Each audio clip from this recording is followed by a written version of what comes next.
Would you come over here and entertain us?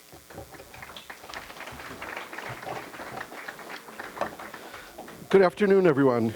It's a great pleasure to be with you in your community. It's my first time here. I flew in one of those little planes this morning that I'm sure you all know quite well. I will get right into our subject because of the limited amount of time that we have. I want to give a setting of what it is exactly we're talking about. Jews and Arabs have been killing each other for more than 100 years in the Holy Land.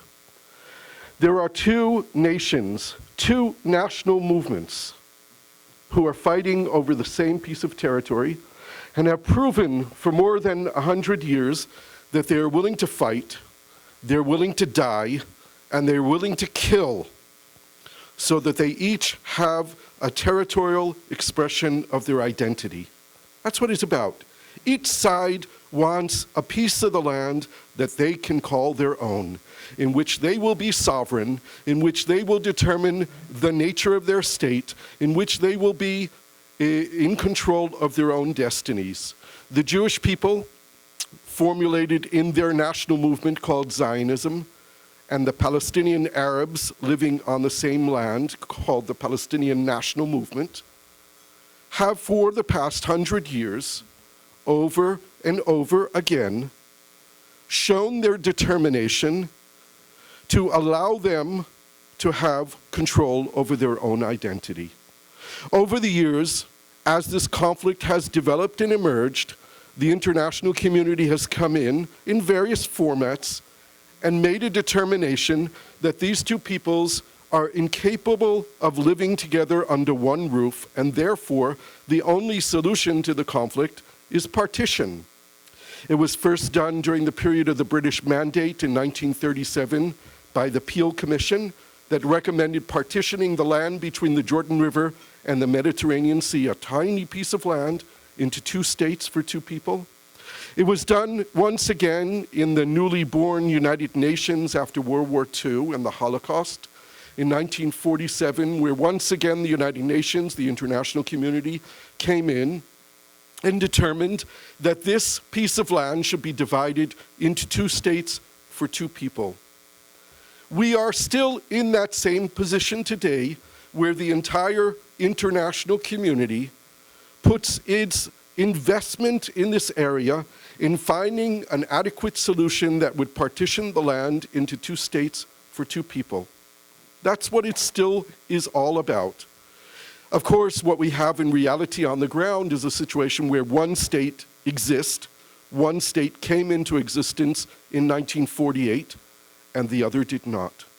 In 1947, when the United Nations voted on partition of Palestine, or the land of Israel, whichever you want to call it, it's the same territory between the Jordan River and the Mediterranean Sea. In 1947, when it was partitioned by the United Nations, the split of the territory was more or less equal, about 50% for each side. Jerusalem and Bethlehem, the two holy cities, were cut out of the package and were transformed into what the United Nations proposed, a corpus separatum, a separate legal entity that would be under international control, but the rest of the land was divided into two states. Well, we know from history that the Jewish national movement, the Zionist movement, accepted the UN partition resolution, which granted them a right to a state for themselves, particularly after the annihilation of more than 6,000 Jews in the Holocaust in Europe. The creation of the state of Israel for the Jewish people was a mandatory necessity of survival and a moral imperative of most of the countries that voted for it, because they had done so little for the Jews during the Holocaust. The Arabs of Palestine and the Arab states around Palestine rejected the resolution and declared that the international community had no right to partition the land, to give half of it away to a population that numbered less than half of the number of Arabs who were living in the territory of the time, and they decided that they would fight against the establishment of the State of Israel. Well, at the end of that war, which ended in 1949, the newborn State of Israel was not on 50% of the land, 51% of the land that was allocated by the United Nations. It in fact had managed to conquer 78% of the land between the river and the sea. And the state of Palestine, the Arab state that was supposed to be created from the UN resolution, was not created. Instead, the newly born Hashemite kingdom of Jordan annexed the territory that remained, the West Bank of the Jordan, what you hear in the newspapers and the media, what's called the West Bank and East Jerusalem, were annexed by the Hashemite kingdom of Jordan, an illegal annexation, by the way. It was not recognized by the international community when the Hashemite kingdom annexed the West Bank and East Jerusalem. Only 2 countries of the world recognized that annexation, the United Kingdom and Pakistan. And that remained the status quo from 1949 until 1967. In 1967, another war emerged. This time, the Arab Republic of Egypt threw out the United Nations peacekeeping talks that were in the Sinai Desert, this buffer zone between Israel and Egypt, and closed the Straits of Tiran, the straits that enabled Israel to navigate its commerce to the southern part of the hemisphere. And after a 3-week period of waiting while Israel was under siege, it preemptively attacked Egypt and Syria, on June 5th, 1967.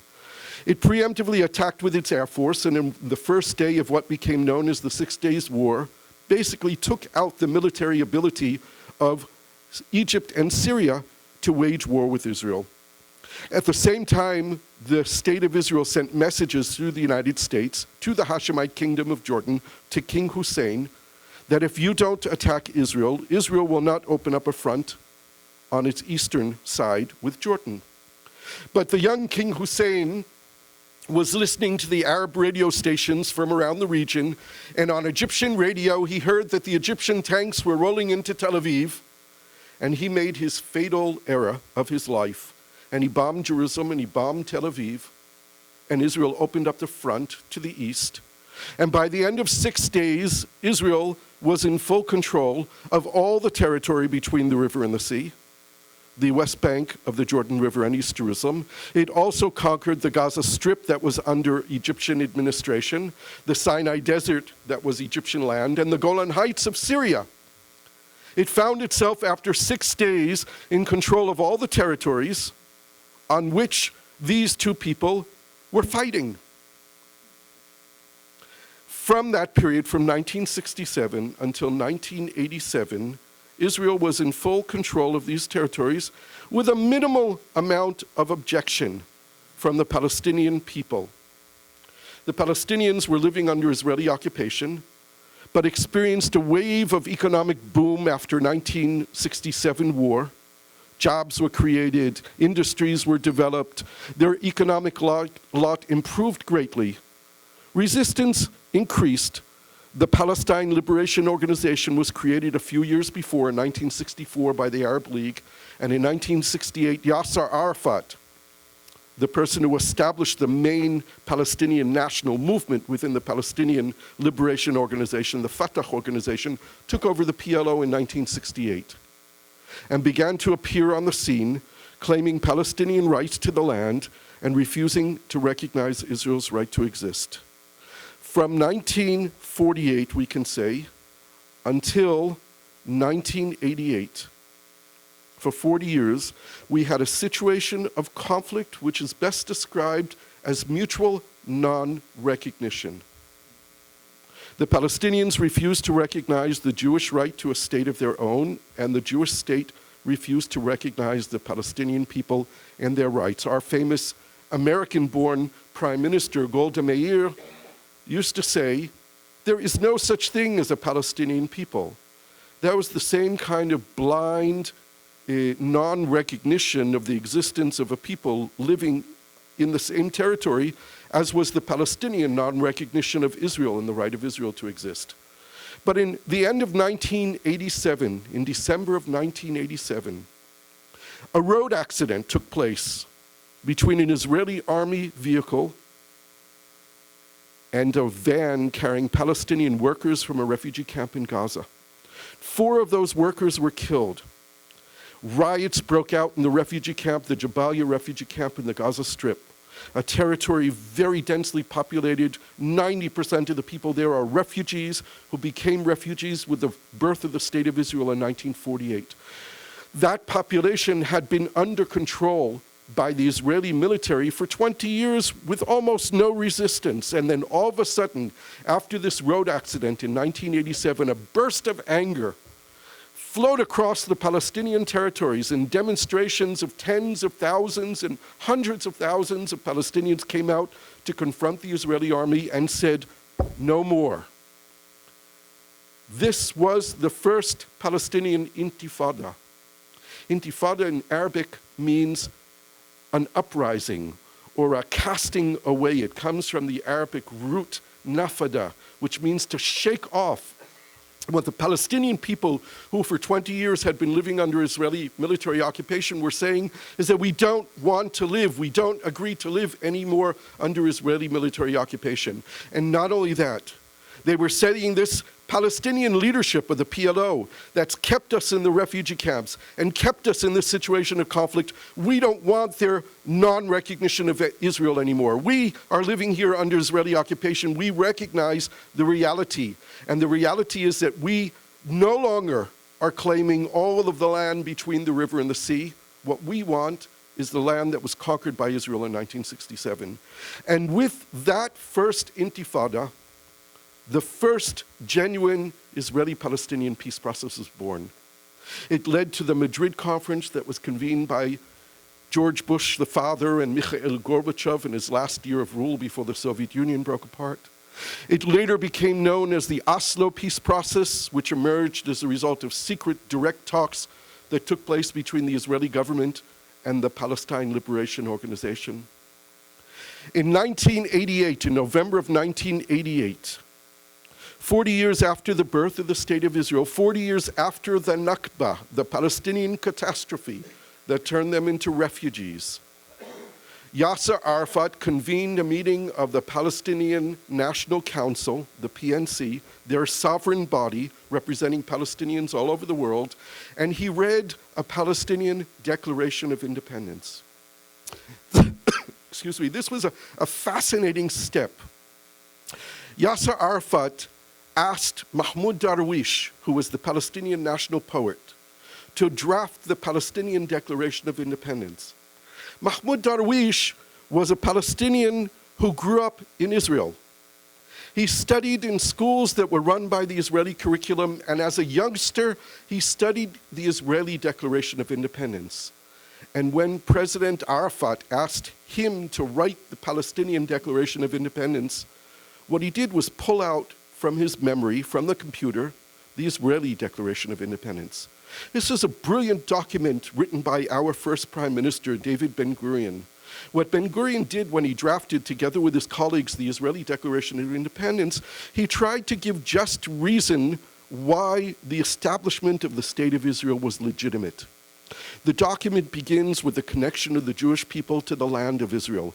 It goes to the revelation given to Abraham to go to the land of Israel and become a people and prosper in the land of Israel. It goes through the history of the Jewish people and their connection to the land, and the dispersion and the anti-Semitism, the suffering of the Jewish people because of retaining their identity, and of course the Holocaust. And it concludes with the international legitimation granted to the establishment of the State of Israel by the UN resolution in 1947, UN Resolution 181, which said that a Jewish state and an Arab state should be created in this land of Israel, the land of Palestine.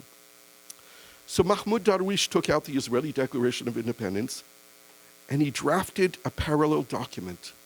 And he started the declaration by the connection of the Palestinian people to their land and the God-given right, as they perceive it, to the Palestinians to live on this land, and their history of suffering because of maintaining their identity and their connection to the land. And he concludes the Declaration of Independence with the UN resolution, the same UN resolution which granted the Palestinian people a right to create their state. This was a remarkable moment in history because this was essentially the moment when the two-state solution was born. And now the Palestinians were not claiming 100% of it. And not even claiming 50% of it, they said, give us 22% of the land between the Jordan River and the Mediterranean Sea, the West Bank, the Gaza Strip, and East Jerusalem. The Oslo peace process of 1993, signed on the White House lawn with President Clinton and President Arafat and Prime Minister Rabin, was a document which laid down a path towards peace. It said that we were going to create a 5-year interim period during which time Israel would begin to withdraw from territory, turn it over to the Palestinians, who would establish a self-governing authority. During this period of 5 years, the parties would develop trust between them, and then, as trust developed, we would be able to negotiate the core issues. And the core issues were specified in that document, the Oslo peace process. The creation of a Palestinian state next to Israel, the delineation of borders between the two states, the future of Jerusalem, which is a holy city for Jews, Muslims, and Christians, and the national capital of the state of Israel and the Palestinian people. The issue of Palestinian refugees who became refugees after the birth of the state of Israel and their rights. Security arrangements, water, economic relations, these are the issues that need to be negotiated. As time went on in the Oslo peace process, tragedy happened. We had spoilers. We had Palestinian terrorism who killed Israelis. We had a Jewish terrorist who killed Palestinians. We had another Jewish terrorist who assassinated our prime minister. And rather than the parties implementing what they took upon themselves in the Oslo peace process, they breached their commitments. During the years of the Oslo peace process, the Israelis and the Palestinians signed 6 agreements. 6 written agreements were negotiated and signed. And the parties, both sides, breached significant elements within each agreement. And therefore, rather than having a period of time which enabled the parties to develop trust so that they could negotiate the hard stuff, the core issues, they created mistrust between them, not even zero trust. When Israelis and Palestinians came to the negotiating table, it wasn't that they didn't trust each other. They believed, in fact, that the other side had no intention of implementing whatever they said they would, and that they would, in fact, do exactly the opposite. And when we got to the table to negotiate the core issues in Camp David in July of 2000, this summit of the leaders was a disaster. Ehud Barak, our prime minister, who demanded a summit of the leaders under President Clinton to negotiate permanent peace during the 2 weeks of Camp David, refused to sit with Yasser Arafat. 2 weeks at Camp David, they didn't even sit together, the two leaders. And the offer that was made by the Israelis to the Palestinians fell short of the minimum Palestinian demands, and they rejected it and continued to negotiate. But by this time in 2000, violence broke out again. And this time, the Palestinian officials and negotiators and security officials were involved in the violence against the Israelis. And the minimum trust that existed at that point disappeared as terrorist bombers blew themselves up in Israeli towns and villages and cities and cinemas and restaurants. And the Israelis retaliated with reconquering the occupied territories. And during this period of 2000 to 2005, 7,000 people were killed during a period which was supposed to be peace. And here we are again, at it once again. Not the first time. The parties are negotiating again. Secretary Kerry, with a determination, a persistence, a creativity, and initiative that we haven't seen by any former American Secretary of State, is back at the table. He managed to bring the parties back to the table. He understood that when they were sitting in the same room, that they were not making progress, and he moved into negotiations where he and his team were shuttling back and forth between the parties. And they're trying now to hammer out a framework agreement that will give enough substance to all of these core issues so that by the end of April, the deadline that was given by Secretary Kerry, he gave a 9-month period, a figurative period of time, enough to give birth to a new baby. By the end of April, the parties are supposed to agree on a document, a framework agreement that will have enough substance in it that will enable them to continue negotiations till the end of 2014. Here's the good news. The good news is that a majority of Israelis and a majority of Palestinians are ready for peace. Between 60 and 70% of Israelis and Palestinians consistently say that we want peace, and when we ask them in in-depth research, we describe what the peace looks like, which I'll do in a moment. We more or less know what an agreement looks like after negotiations of 20 years. A majority, between 60 to 70% of Israelis and Palestinians, say yes to the agreement. The tragedy is, at the same time, the Israeli and Palestinian people, in more or less the same numbers, between 60 and 70%, say it's not possible. And why do they say it's not possible? They say it's not possible because while we want peace, we have no partner for peace on the other side. And this both sides says about the other side. And they're not crazy. The news that they see every day gives substance to the claim that there's no partner for peace. Every day Palestinians wake up and hear news of Israel building more settlements on territories which they claim to be theirs and believe will be the future Palestinian state, and they don't understand it. If Israel is building settlements, how can they want peace? And every day the Israelis wake up and hear Palestinian incitement to violence and hatred against Israel. And they wake up to Palestinian attempts of terrorism continuing against Israel. And just over the last 2 days, more than 70 rockets fired from the Gaza Strip, ruled by Hamas, a party which doesn't recognize Israel's right to exist. So every day these people come back with this message that we want peace, we have no partner. The really good news is, and all the good news all has big question marks behind it as well, that we are in a situation today where the two parties, for the first time in the history of negotiations, have no what's called a batna. Professor Roger Fisher, the guru of negotiation theory from Harvard University, who wrote the famous book, Getting to Yes, came up with this concept called batna, a best alternative to a negotiated agreement. And Professor Fisher had claimed that parties make agreements only when they no longer have a batna. Today, Israel and Palestine have no good alternative to a negotiated agreement. Every scenario of failure in these negotiations today is bad for Israel and is bad for the Palestinians. There is no good scenario for either side today other than a negotiated agreement.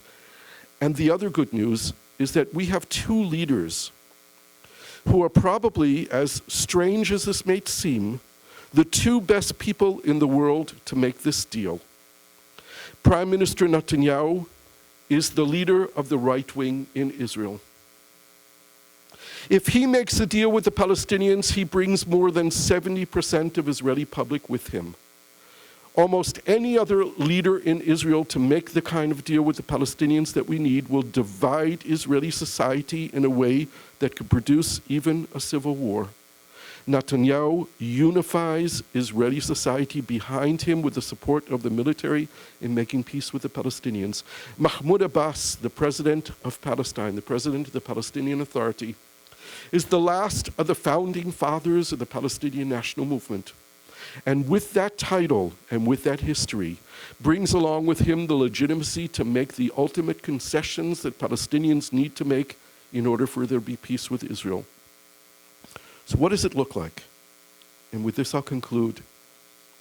A two-state solution along the lines of the 1967 borders with agreed-upon territorial swaps. You know that there are 500,000 plus Israelis living over the lines that Israel conquered in 1967. By international law, those settlements are illegal. Every single one of those Israelis living over the territories, the borders that Israel conquered in 1967, are illegal by international law, but the Palestinians recognize that they can't undo history, they can't turn back the clock, and they can't move more than 500,000 people out of their homes. So they have agreed to the principle of equal territorial swaps. The maximum territory that Israel could afford to swap, uninhabited land adjacent to the borders that would become the state of Palestine, is about equivalent to 4% of the West Bank. 4% would enable Israel to incorporate between 75 and 80% of the Israeli settlers inside of Israel on Israeli sovereignty without having to move their home. That takes a big problem out of the negotiating table. 75 to 80% of the settlers will remain where they are without having to move under Israeli sovereignty. Jerusalem will be the capitals of both states. Jerusalem is the most segregated city in the world. There are no common spaces in Jerusalem. Jews and Arabs do not live together in Jerusalem. They live in separate neighborhoods. That enables us to adopt what President Clinton said in his parameters: what's Jewish to Israel, what's Arab to the Palestinians, meaning that places in Jerusalem where Israelis live will be under Israeli sovereignty. Places where Palestinians live will be under Palestinian sovereignty. It must be an open city, a city without walls, without fences. The only walls in Jerusalem should remain the Ottoman walls built around the old city of Jerusalem. The old city of Jerusalem is less than 1 square kilometer. It's perhaps the most sensitive 1 square kilometer in the world. There are 4 quarters: a Jewish quarter, a Christian quarter, an Armenian quarter, and a Muslim quarter. We could adopt the Clinton parameters inside the old city walls, where the Jewish quarter would be under Israeli sovereignty and the other 3 quarters are under Palestinian sovereignty. Or, you should know, the University of Windsor in Canada developed a Jerusalem Old City project, a brilliant project where they brought in Israeli experts and Palestinian experts and international experts and created a model for the Old City of Jerusalem that more or less is likened to a condominium, where a professional management company will run the Old City of Jerusalem on behalf of its residents. Not the internationalization of the city, not turning the city to the UN. The city belongs to its people, but it would be run by an international management company. The heart of Jerusalem is the Temple Mount, the place that we believe was the place of the first temple and the second temple, and we believe, Jews, when the Messiah comes, the place where the third temple will be established. For Muslims, it's a holy territory as well. We both believe that our common father Abraham brought his sons there to be sacrificed. We, the Jews, believe it was Isaac. They believe it was Ishmael. From that place, the Prophet Muhammad ascended to heaven to receive the revelation of the Quran. This territory is holy for us all. It has to be respected in its holiness, and we can grant sovereignty to God. And we can freeze the status quo where the Muslims pray on top of the mount, and we pray down below at the western wall, which was the outer wall of the temple, the place that Jews go to pray today, because we believe that the Temple Mount itself is too sacred for Jews to go and pray at. So our rabbis say don't. And this is the ultimate fudge clause for us, because we can say that when the Messiah comes, the Messiah doesn't like the arrangements we made, the Messiah can change it. For the time being, the status quo, the political control, the Muslims on top and the Jews below can remain. And lastly, the Palestinian refugees. A sad story, but the overwhelming majority of Palestinian refugees will have to go to their own state and not to their original homes in the state of Israel, because they don't exist anymore. They can't go back to places that don't exist anymore. They should all be eligible to claim property rights, to get financial compensation, and they should be allowed to settle in their own state forever. And that will make a 2-state solution for 2 people viable and real, and this is all doable, and it's unfolding before our eyes. And we'll know the outcome very, very soon. This is not a distant dream.